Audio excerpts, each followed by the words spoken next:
नमस्कार, आप देख रहे दी कंटाप, आपके साथ में अलीशा। 3 कृषि कानून के विरोध में जारी किसानों के आंदोलन को 104 दिन से ज्यादा हो चुके हैं।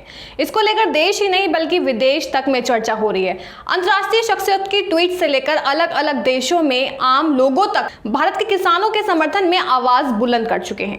इसी कड़ी में अब किसान आंदोलन की चर्चा सिर्फ भारत की संसद तक ही सीमित नहीं रह गई, बल्कि आज तो ब्रिटेन की संसद तक में भी चर्चा की गई। दरअसल ब्रिटेन की संसद में ये चर्चा आंदोलन कर रहे किसानों की सुरक्षा और भारत में मीडिया की स्वतंत्रता के लिए भारत सरकार पर दबाव बनाने के लिए ब्रिटेन की संसद में याचिका डालने के बाद की गई थी। जानकारी के मुताबिक इस याचिका पर 1 लाख से ज्यादा लोगों ने अपने साइन किए थे।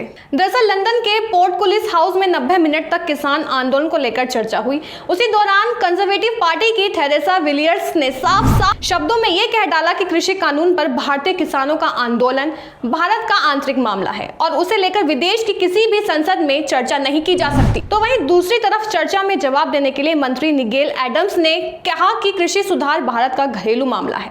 हालांकि संसद में चर्चा करते समय एडम्स ने उम्मीद जताई कि जल्द ही भारत सरकार और किसान संगठन आपस में बातचीत कर कुछ पॉजिटिव रिजल्ट निकालेंगे। बता दें, इससे पहले भी कई बार ब्रिटिश सरकार भारत में चल रहे किसान आंदोलन पर जुड़े सवाल खड़े कर चुकी है, लेकिन हर बार ब्रिटिश सरकार ने इसे भारत का घरेलू मामला बताते हुए अपने आप को इस मुद्दे से अलग करने की कोशिश की है। माना जाता है कि ब्रिटिश सरकार भारत सरकार से अपने मैत्रीपूर्ण संबंध बनाए रखने की तवज्जो दे रही है।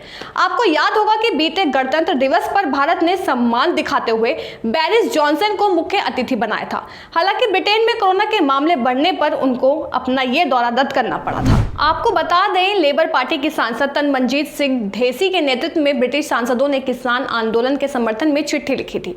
इस चिट्ठी में सांसदों ने किसान कानून के विरोध में भारत पर दबाव बनाने की मांग भी की थी। बहरहाल किसानों के आंदोलन पर देश से बाहर भी खूब चर्चा हो रही है। इस आंदोलन को विदेशी मीडिया में भी खूब सुर्खियां मिल रही हैं, लेकिन मौजूदा वक्त में भारत की सरकार और किसान के बीच एक डेडलॉक बन चुका है।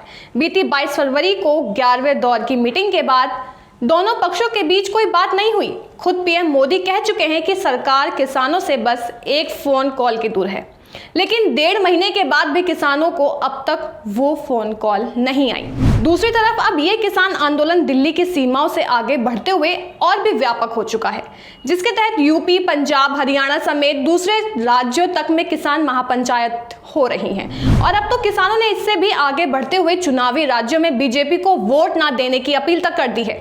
बावजूद इसके सरकार अपने स्टैंड से पीछे हटने को राजी नहीं है।